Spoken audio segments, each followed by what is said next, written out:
Hi everyone, welcome to the very first episode of our Python for Beginners series. My name is George, and today we are gonna dive into one of the most essential building blocks of Python, data types.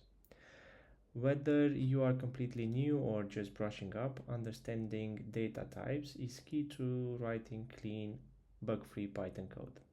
So let's get started. In Python, every value has a type. These types tell Python what kind of data it's working with and how it should behave. For example, the number 10 is an integer. The word hello is a string. Simple enough, right? Let's take a look at the most common data types you will use in Python. Python has several built-in data types. Let's break them down with examples. So first, we are going to have integers. These are numbers, okay? So for example, age 25. These are whole numbers, positive or negative. They don't have any decimals. However, floats instead. Okay. These are numbers with decimal points, such as price. Okay, it has decimal points over here. Next, we have strings. I put in parentheses the abbreviation, and that's how Python is going to print the type, the value type, okay? The data type. Right, moving forward. Strings are sequences of characters wrapped in codes, such as we have a name, George. As you can see, the word George is enclosed by these codes. Okay. Next, we have booleans or bool. Booleans represents truth values. It can be either true or false. So in many cases, we are going to have a value that stores a value stored to see if the user is logged in or not. So for example, is logged in true. And also we can have something like is logged in false.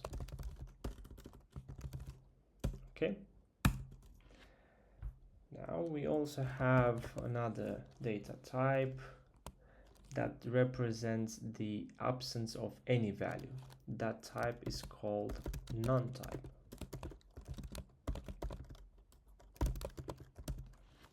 Okay, so sometimes we're gonna start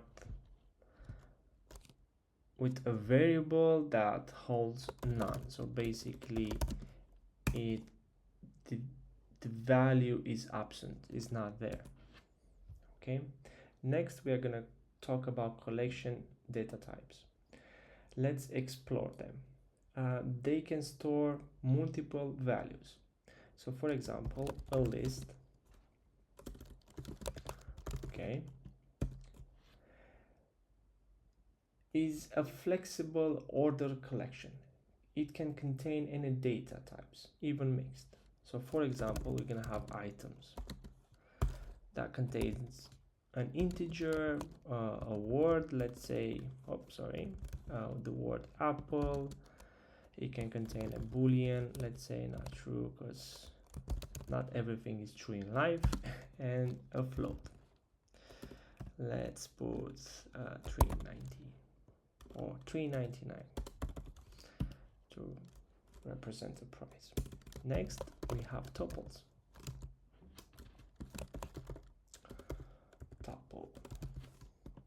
Okay, a tuple is like a list.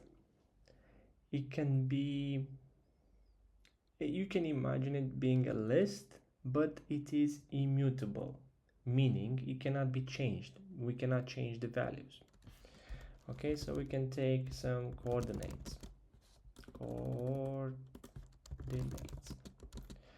Okay, we have 10 and 20. Okay, right. Moving forward, another collection data type is dictionaries.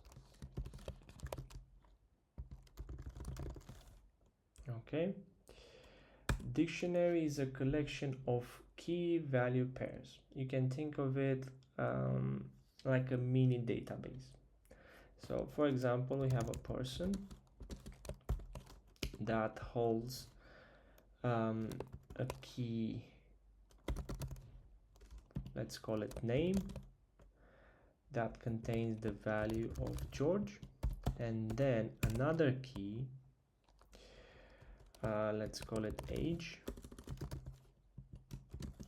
and it contains the integer 33. Okay, so this is a dictionary. We also, the last one is a set. A set is an unordered collection of unique values. Okay, so we have a set, and we can store, let's say, colors. Okay, because they are unique. So we have red, let's say, we have white and purple, because why not? Okay,